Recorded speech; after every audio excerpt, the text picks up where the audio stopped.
বাংলাদেশের সাধারণ মানুষ ও প্রধান উপদেষ্টা ডক্টর মোহাম্মদ ইউনূসের প্রতি দৃঢ় সমর্থন জানিয়েছেন 198 বিশ্ব নেতা। তাদের মধ্যে রয়েছে যুক্তরাষ্ট্রের সাবেক প্রেসিডেন্ট বারাক ওবামা সহ অন্তত 92 জন নোবেল বিজয়ী।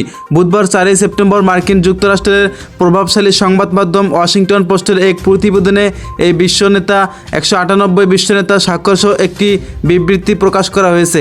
এতে ডক্টর মোহাম্মদ ইউনূস নেতৃত্বাধীন অন্তর্বর্তীকালীন সরকার ও বাংলাদেশের জনগণের প্রতি সমর্থন জানিয়েছেন।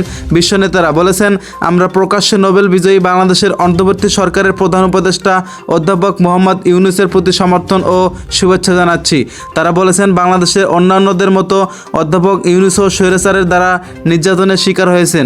একটি গণতান্ত্রিক ও শিক্ষার্থীদের নেতৃত্বাধীন আন্দোলনের মাধ্যমে স্বৈরতন্ত্রের স্থলভিত্তিক হয়েছে আশা। যেমনটা অধ্যাপক ডক্টর ইউনূস বলেছেন, বাংলাদেশ তার দ্বিতীয় স্বাধীনতা উপভোগ করছে। আমরা বছরের পর বছর ধরে অধ্যাপক ইউনূসকে সমর্থন দিতে পেরে গর্বিত। এটা বাংলাদেশের নতুন সূর্যোদয়ের সূচনা। আমরা সামনের দিনগুলোতে বাংলাদেশের সাধারণ মানুষের শান্তি এবং সাফল্য কামনা করছি।